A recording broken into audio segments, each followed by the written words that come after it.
Good morning, everyone, or afternoon or evening from wherever you are joining today. I really want to welcome you all to this third session in AAUT HERDSA Joint Webinar Series, Designing Inclusive Student Experiences, Advancing Diversity in Higher Education. We acknowledge the traditional custodian of the lands on which we meet today and pay our respect to elders past, present, and emerging. And we also recognize the enduring connection of Aboriginal and Torres Strait Islander peoples to land, waters, culture, and communities, and honor their continuing contribution to education and knowledge sharing across Australia. I'm Vice President for HERDSA, and it is my really great pleasure to open this session today. We have great panel here. Along with me, I have Angeline from AUT Award Manager.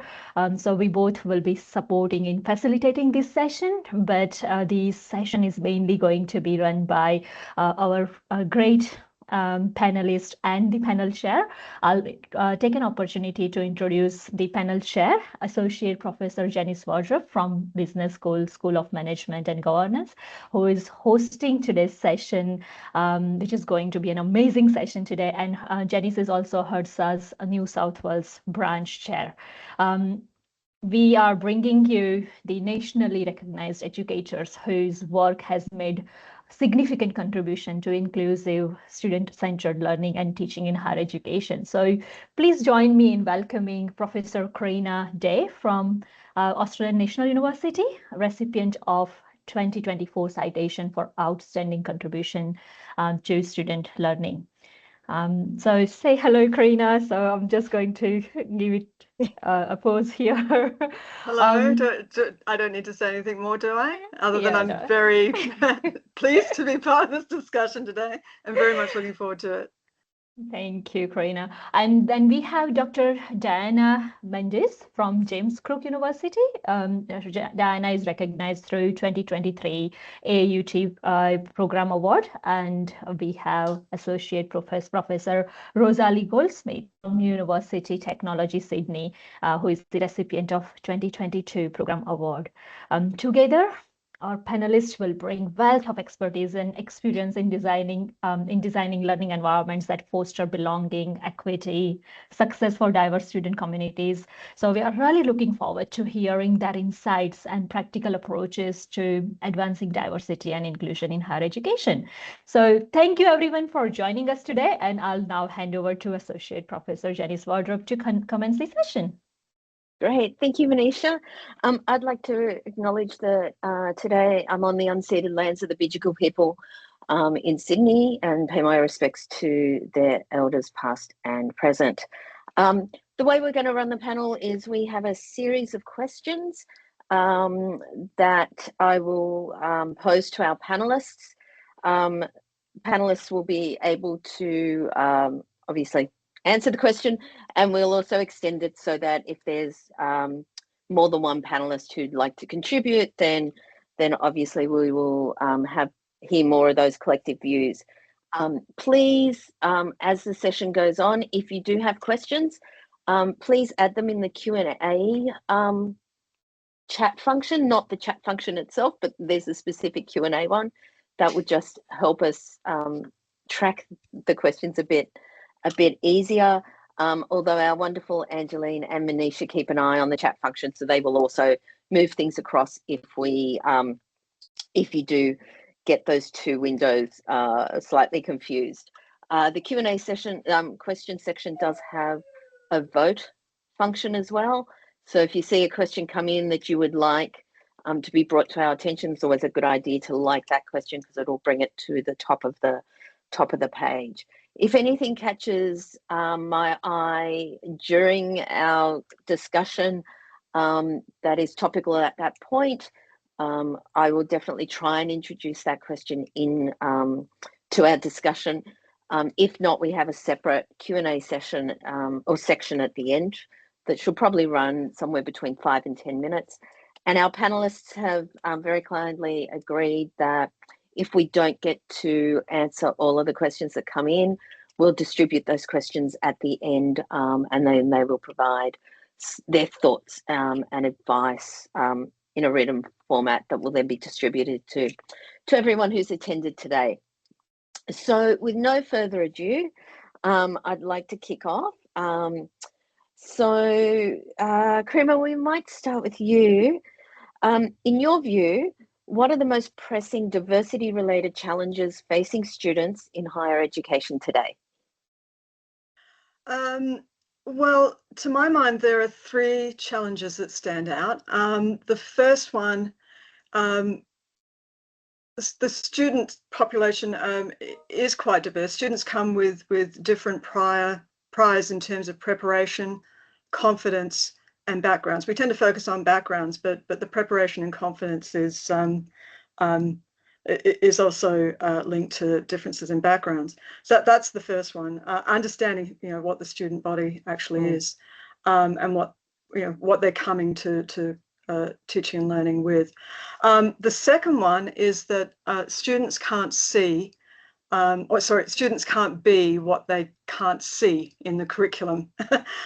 So I'll talk just very briefly on that in the context of my own discipline.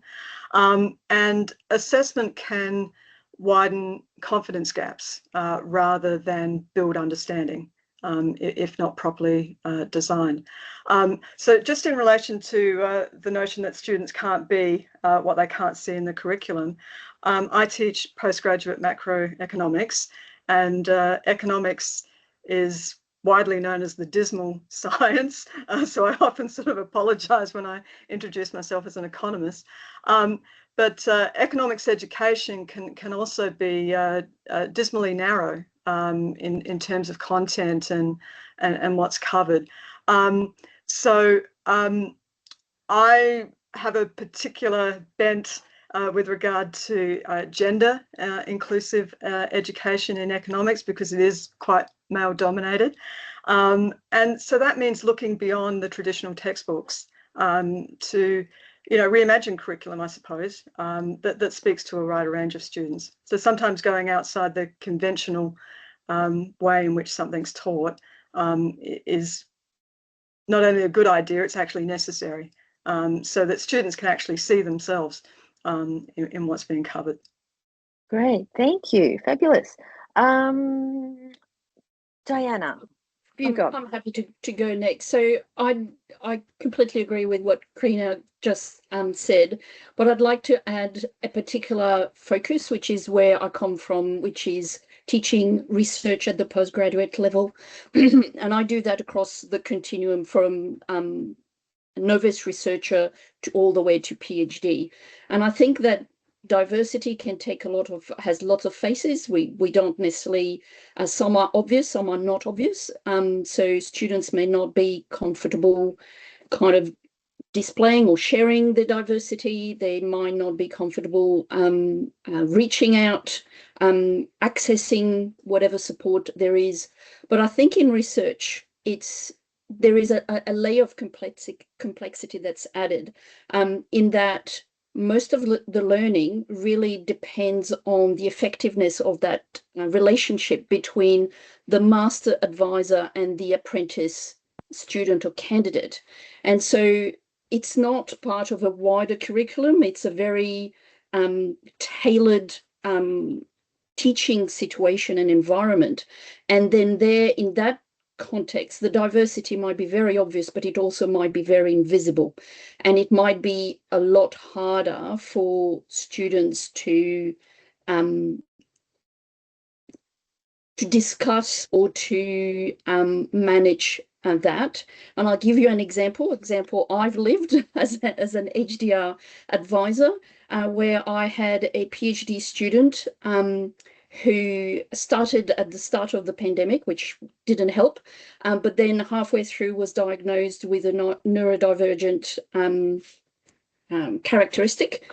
And I was not prepared on how to be advisor to a student with these characteristics. There was a lot of trial and error, and I really wish that there was more cultural diversity safety training for research advisors. We just Some of us just apply a particular kind of model in approaching how we give feedback, how we have the meetings, and etc. But when you're faced with someone who functions completely differently from the way you function, and you don't know how to approach that, it can be really challenging. So there are challenges on both sides, challenges on the student side, but also challenges on the advisor side. Yeah, fabulous. Thank you. Rosalie. Yeah, I totally agree with what Karina and Diana have said. I guess the two challenges that I see, two major challenges in the landscape. One is the higher education budgetary constraints, which are biting everywhere, and teaching and learning support tend to be the very first in line to get cut. We're seen as very soft. And so that gets cut regularly, and I think I've seen that across the sector, particularly with academic language and learning.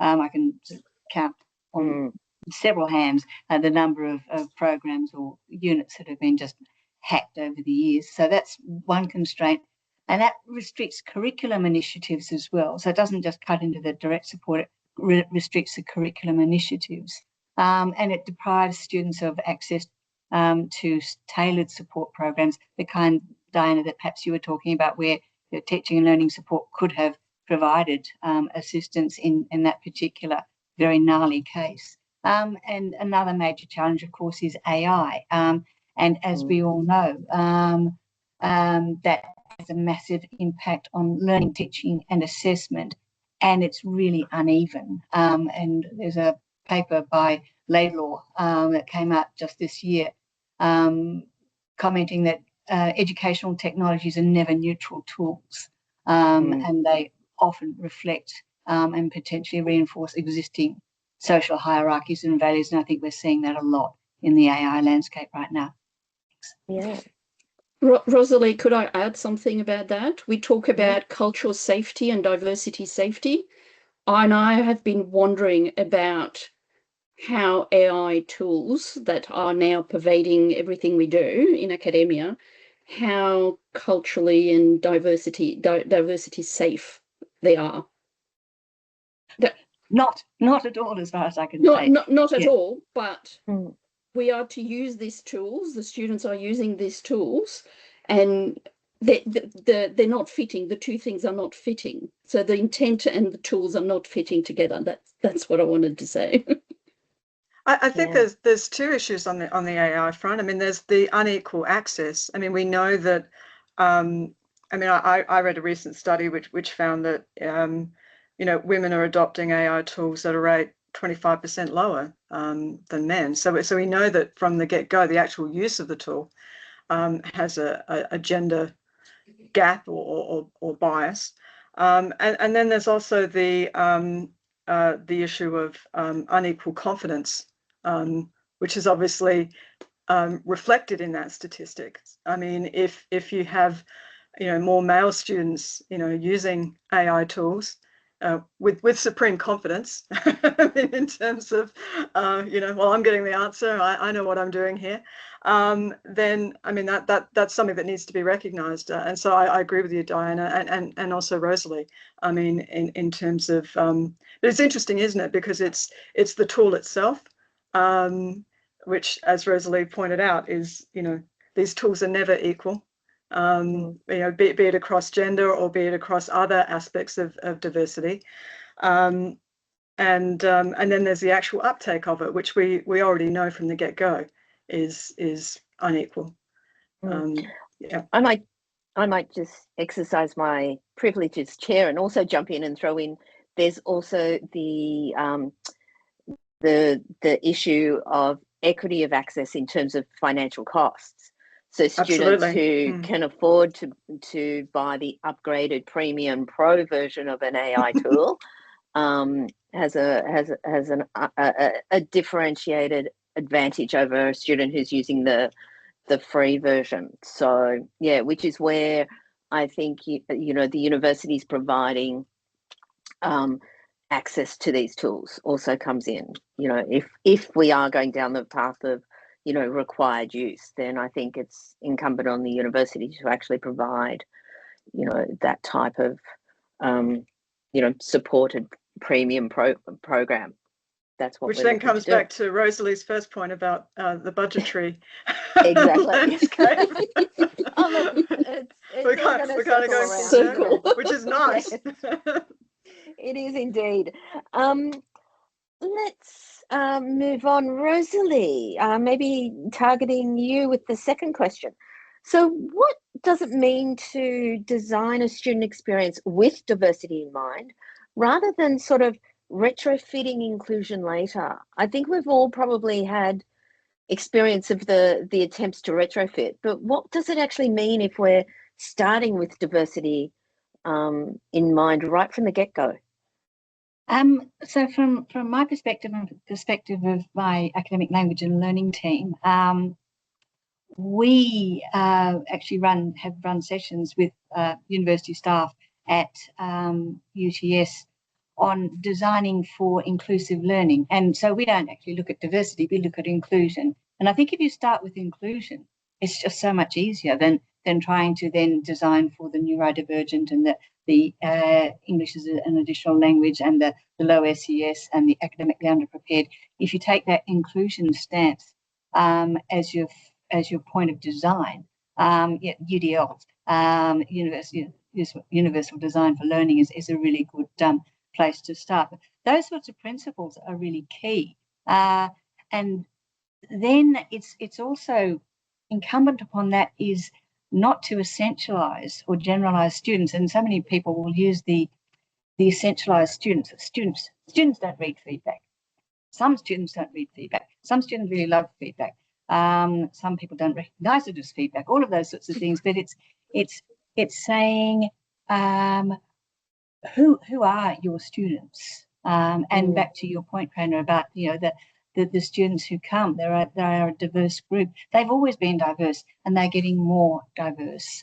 So I think we just need to really move beyond the idea that there is this one blob of student that has completely homogenous experiences, and just sort of thinking, okay, who are our students? Get to know them, listen to them, walk around the campus, listen to what they're saying, read the comments, those sorts of things, so that reframed diversity as inclusive learning I see as critical. And for us in our program, which sadly has been axed due to budgetary constraints, we're designing in the academic language development throughout the degree. So not just front loading academic language development in the first year subjects, but seeing it being intrinsic to the development of the whole student and of the whole degree program, embedding that language development into the discipline, into the subject and into the assessment practices, building academic language self-confidence. And that gets back to that lack of academic preparedness. And it's not just the EAL students who have that lack of preparedness. We know students are coming in from a range of high school experiences, and some will be way more prepared than others, and some will be really underprepared and underconfident. And it's creating those stepping stones so they can get that academic confidence, and then also building in tools for students to develop their own academic language development, so that they don't see that they come in with the academic language that they've got and that it doesn't move at all throughout their degree programs. So that would be my response. Fabulous. Diana, Kena? Yeah.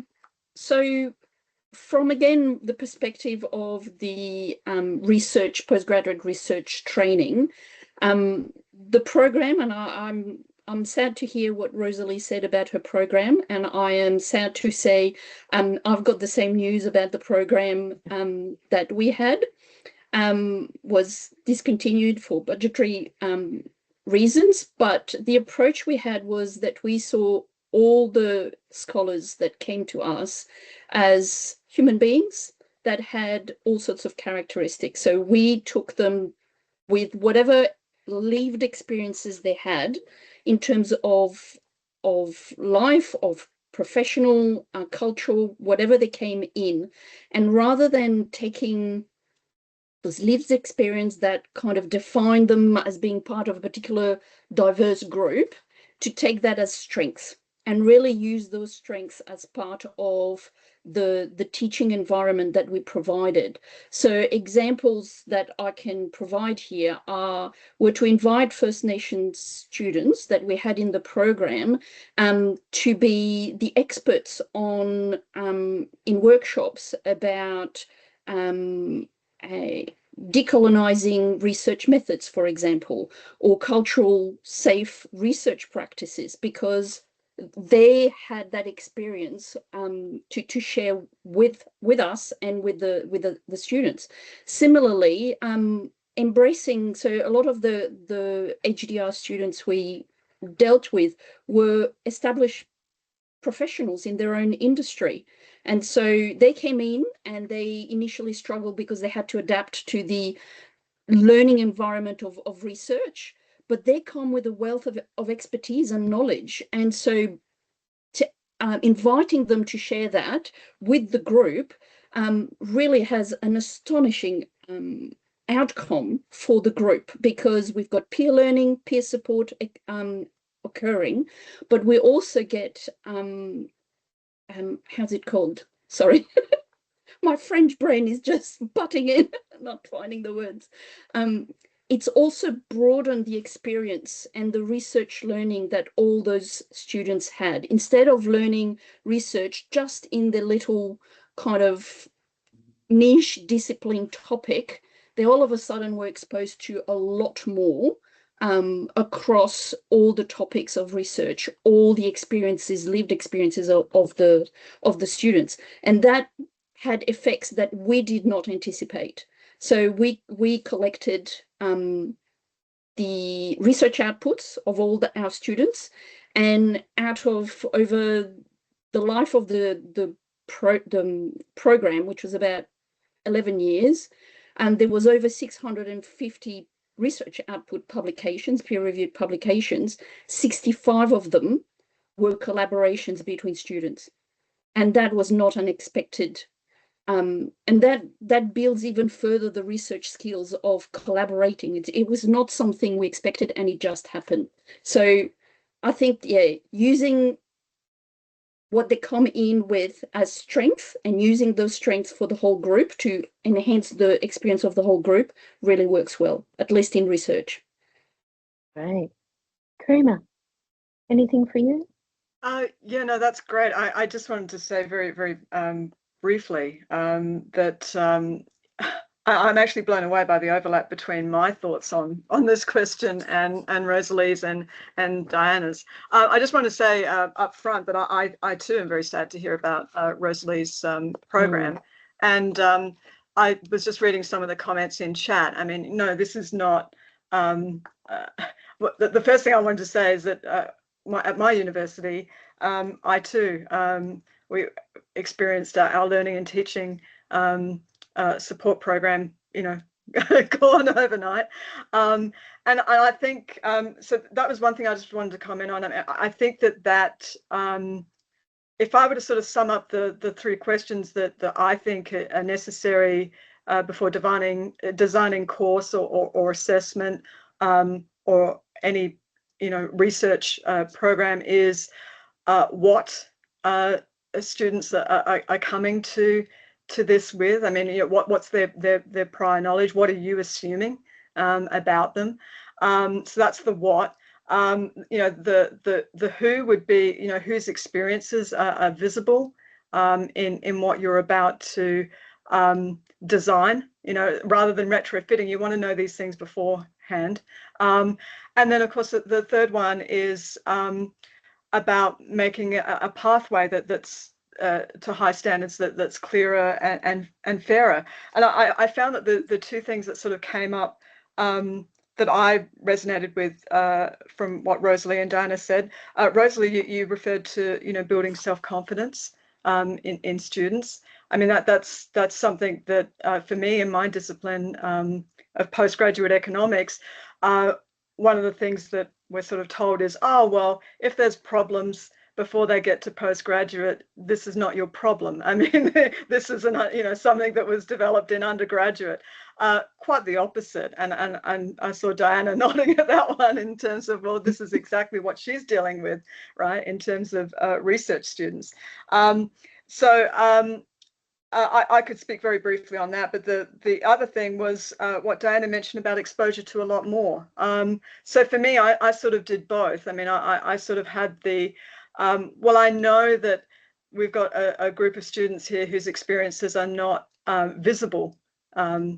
And therefore the students themselves feel invisible, when they're they don't engage, because it's very difficult to engage with something if you feel invisible, and no one's listening to you. So what Rosalie said about reading the comments and understanding exactly what students are looking for and what they need was something that I thought the Learning and Teaching support group helped me with immensely, identifying things up front. That's actually meant, though, with these budgetary changes that academics have had to sort of step up to the plate as well, and actually start, going out there and doing things themselves. So although I must say, if it hadn't been for the Learning and Teaching support group, I would never have done things like, I started off with Senior Fellow for, the Higher Education Academy, but then I went on to do to look beyond gender, which was the real issue, I thought, in my discipline, to look at Indigenous students. And that's when I did my Associate Fellow in Indigenous Knowledges and Perspectives. I think that sort of, how can I put it? Instructors actually saying, well, I'm not able to access what I used to before, so can I remember what these people told me about, what's out there and what I can do? That actually helped me with the why. All right. So unless I know why this is needed, why I need to design this with diversity in mind rather than retrofit later, I'm not going to do a good job of it. So I found that actually meant my own exposure to a lot more than what I had previously done as an instructor. And in terms of building self-confidence, I had no hope of helping students build self-confidence if I didn't understand student perspectives, and not just the things that I thought were important, but what they thought were important. So yeah, that's it for me. Fabulous. The next question is one that's very dear to my heart and has kept me awake at different times. The question asks, how can institutions move beyond access and participation to genuine belonging and success for all students? And the reason why this really has resonated with me is, as Manisha mentioned, I'm in a business school. There's a lot of talk, a lot of focus on employability skills across the whole institution. It's not just within business.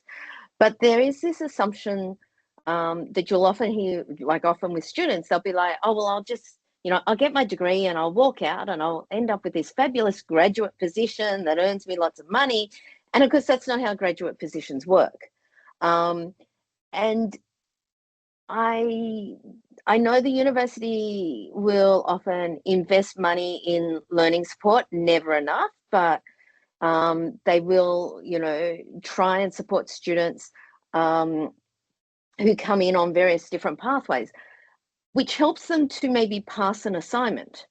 But it's not doing all that other cultural learning about how, employability works, building the skills that they need to then be attractive to employers. And yet these students come out with a very large debt, like every other student does. And so their chance of paying off that debt, ending up in one of these high-paying graduate positions, doesn't necessarily match, what they're coming in on or what the so-called promise is. So coming back to that question, to the three of you, what could institutions do beyond that? Let's attract, a diverse student cohort to our programs. What do we actually need to be doing around that belonging and success aspects? Because we also know that student belonging really plays a big part in the confidence piece among our students, their commitment, their motivation to stay within these programs and make the most of it. So any volunteers for a start on that one? Diana. I can give the perspective of, again, postgraduate research environment. So most of the candidates I've dealt with were already in working in industry. So for them, it's not about graduating and then finding a job. They might look for a different job, or they might leverage their new skills towards a promotion of some kind. But I think one of the key things we found was to bring back, so paid forward. So we paid forward to the first students, and cohort after cohort, people came back and gave back to the program. So students could see the success of other students. I have had many feedback from students saying, you know what, when I started, I didn't think I could do this. I just didn't think I could do it. So aside from all the support and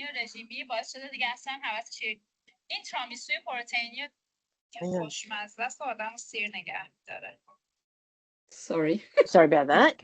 There we go. I'll manage that. So aside from the you know, the research learning activities that we provided, the support and etc., and the mentoring, was for them to see the success was possible. And then that encouraged them to say, okay, if this person has been able to do it in those circumstances, they're similar to mine, I can do it as well. And I think having the successful stories coming and giving back in the program was very powerful. And we also supported graduates, once they had graduated, to become either mentors or advisors themselves, because they had gone through the program, they had gone through that confidence building exercise that we provided, and that was a really powerful way of providing ongoing success, group by group. And yeah, I mean, that was demonstrated in the retention and completion rates that we had. But again, I think that, as Karina and Rosalie pointed out, financial side of it, that takes time, effort, resources. And although the graduates were very generous in coming back and giving back, we still were the academics organizing and fostering that and promoting that. And without that support, well, then things kind of fall the wayside, unfortunately. But yeah, I think that involving the graduates back into programs where possible, that really demonstrates success and makes the possibility, gives confidence that it's possible. Wonderful. Just picking up on Rosalie's comment, so we might jump to you. And you suggested we need to unpack what belonging means. So, yes. Well, yeah, I find that it's a term. It's one of those terms that gets used a lot, and then you sort of say, belonging to what? Belonging to whom? And what is this sense of belonging?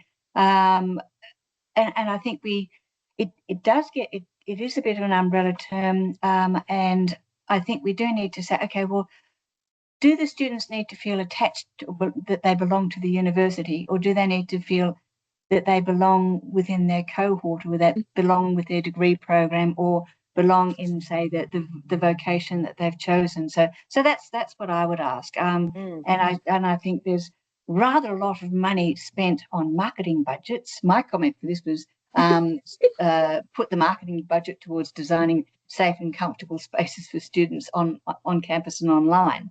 But I also think if it's about, my sense of belonging would be students feeling that they belong within their cohort, that they belong in their studies. And I would see that as supporting a lot of the student groups, student societies, student clubs, those sorts of things, beyond waving balloons around on orientation day.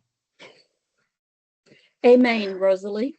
I wholeheartedly agree with that.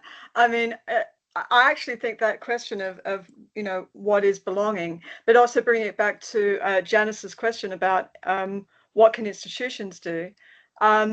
I think that the question of belonging really goes to the heart of why am I learning this and why am I doing this? And do you respect me as a student in terms of who I belong to and what I want to ultimately get out of this? And I actually think that that's kind of the crux of it. I mean, I'm a big believer in students learning the why, before the what and the how. I mean, if it actually resonates with them. And in terms of institutions, I actually think that for me, in my discipline, an example of that was the importance of co-curricular experiences. So as an example, I mean, I think that institutions, by their very construct, have the opportunity to facilitate cross-college projects, where people go outside their discipline. That's what I did. I mean, as an economist, if I thought that there was actually something narrow and some sort of constraint on students being able to find a sense of belonging in what they were learning, then the obvious answer was to reach out beyond my own discipline and even my own college. And that actually led to me being able to expand the content that I was coming up with, which was new and was not in a textbook.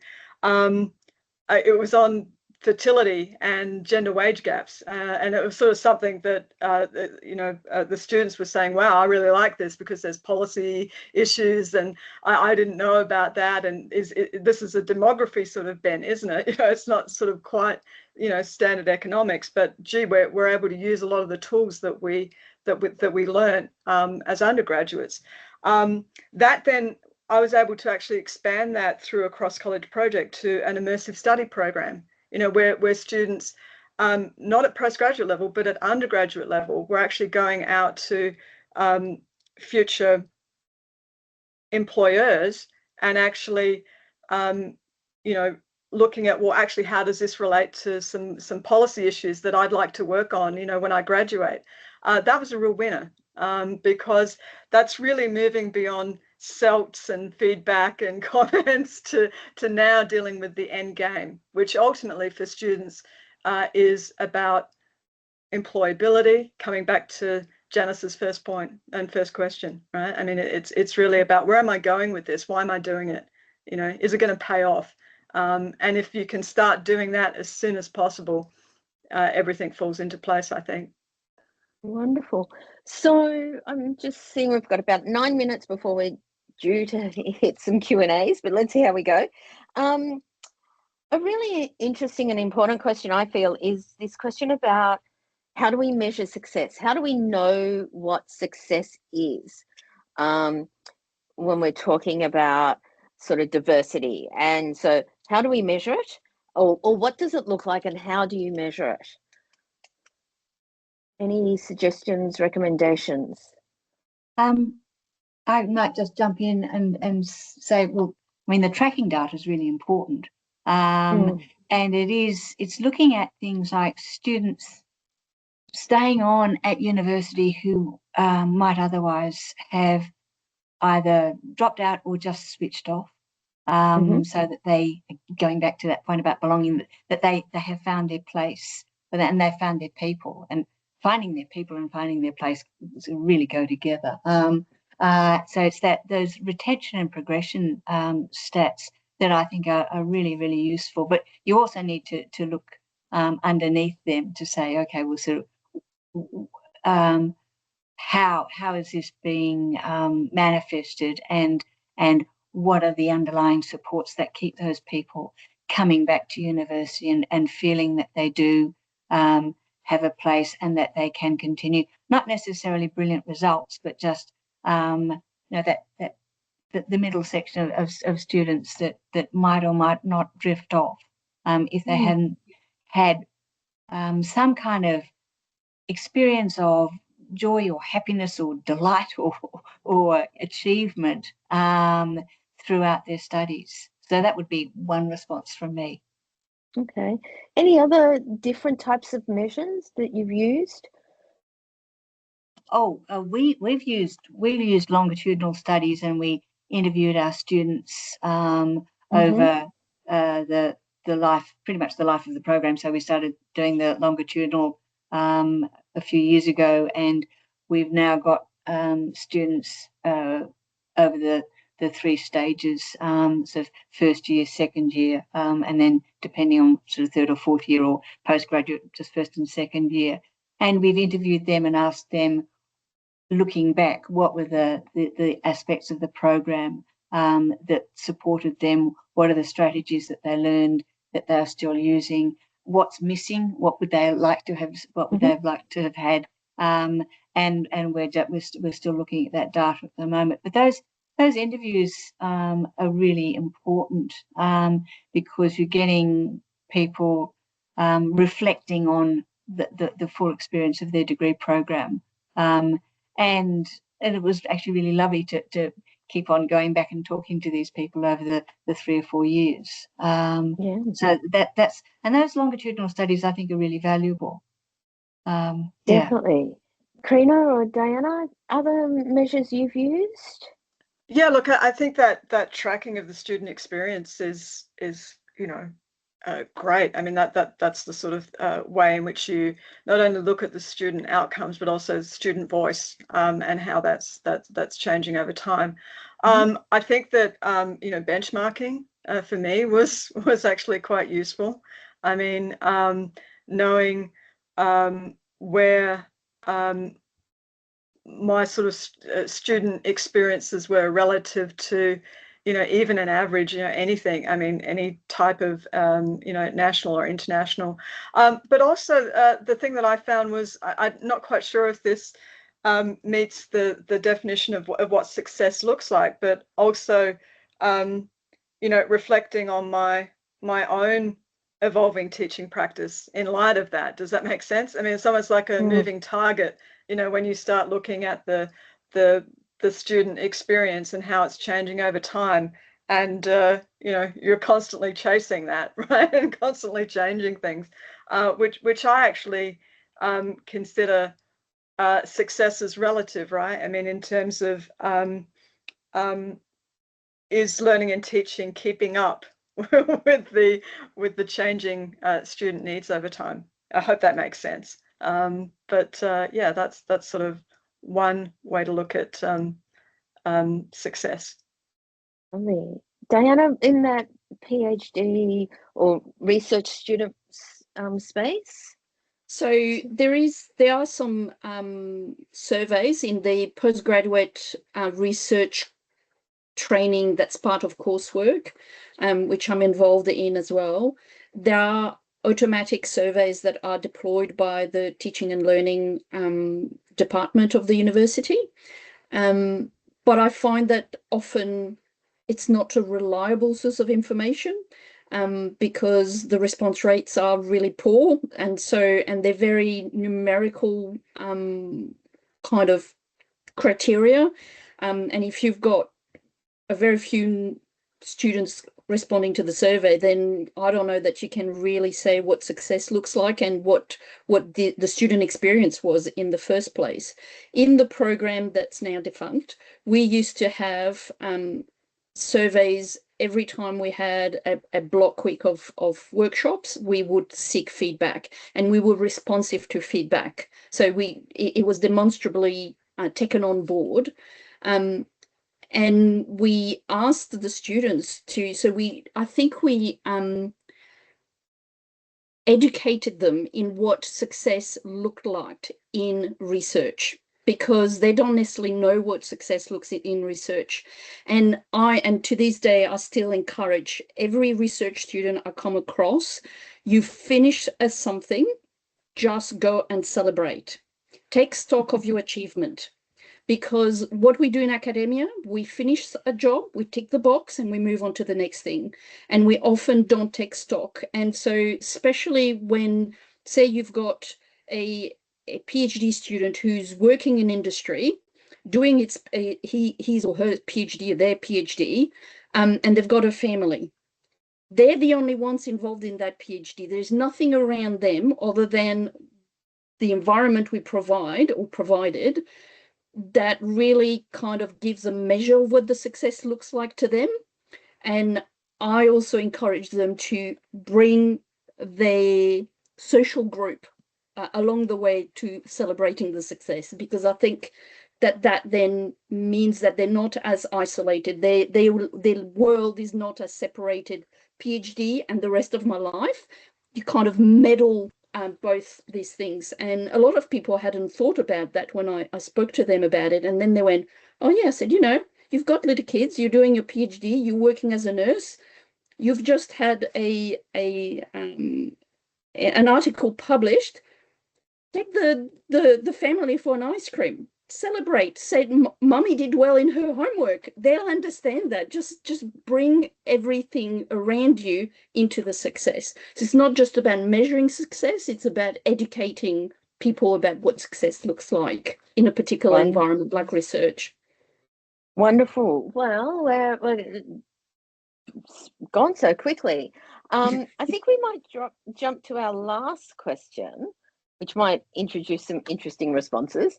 And I've kept an eye on the chat, and there's one question that I can see that we might get to as well after this. But the last question, so, and we'll ask all three of you, if you could implement one bold change across the sector to advance diversity, not adversity, what would it be? Rosalie, you self-nominated to kick off, so what would it be? Okay, so the way I'm feeling at the moment, I would say sack most of the VCs, possibly not all of them, or at least reduce their salaries to like sort of professor level rather than $1 million, and dump the current KPIs because they're ridiculous, most of them, and develop measures of universities that rank those universities according to how included students feel and the actual student experience. Going back to the old Good Universities guide of so was it the 90s, where Wollongong used to win consistently because it just had a great feel. And I remember going to the Wollongong campus and saying, wow, it's got a creek and it's got ducks, and people sit around and look at the creek and the ducks. And it was a little campus with a lot of vibe. So those sorts of things, I think it's just so many of the KPIs and the ranking, it's probably not so much the KPIs, but the ranking exercises seem like just an exercise in self-aggrandizement for mostly male, stale, pale VCs, rather than actually looking at what a university should be about, which is actually about teaching and learning and research. That's me. Yeah. Thank you, Rosalie. Karina. Thanks, Rosalie. Listen, I really liked your comment about university rankings according to how inclusive students feel, you know, how they found the learning and teaching experience. And I think that, I mean, I had something along the same lines. I mean, surely the one bold change should be that you know, all students succeeded. That's the appropriate measure. You know, it's not about the average. It's not about the total. And I also think that if I had one add-on to that, it would be there's a lot of focus on program reviews and curriculum reviews, and you know, great, wonderful. I mean, I learn a lot from my own you know, program review and curriculum review, and I used that. I was education director, and I sort of used that stuff to inform my own teaching practice. Very nice, very good. But I'd like to see diversity, you know, inclusion, equity, and access all part of every, you know, review that's undertaken. So we were talking about AI before, for example, and I find it fascinating that I mean, we lost an excellent learning and teaching group of people at my university, and I found it interesting that, I mean, there's just a workshop locally run, you know, not university wide, but I didn't see anything there about how AI could support inclusion, for example. So I'm always quite interested in looking for what's not there. And to me, it would be that you see it everywhere. You know, you see it in the indicators, you see it in the university rankings, you see it in every program review, every curriculum review. A review of a new tool, you know, learning and teaching tools. We know that when they come out, we know, as Rosalie put at the very beginning of this, you know, they are not equal. So let's open our eyes and have that in mind with everything that we do. That's Brilliant. Thank you. Diana. I've agreed again. I'm glad we all three on a very similar thinking path here. But I think that one of the things, and this really came to my attention because one of the students that I've got in one of my programs currently, where she went and did a desktop review of what inclusivity for people with a disability was at a national level, and then looked at what university have in their policies and then what they actually do. And I was absolutely astounded that it does not align. So we often have, you know, institutional values that say we should do this, that, and the other. And then we've got all those lovely words in the policies and procedures, but then we actually don't do it. So I think that a lot more accountability of saying, if you're going to have it in your values and your policies, then you definitely need to demonstrate that you implement it. You can't have a tick just because you've used the words and not done what you need to do in that space. Again, agreed with the AI issue of, is this the right thing to do? Is it catering? Is it sensitive to diversity? Probably not. Most definitely not, Rosalie said earlier.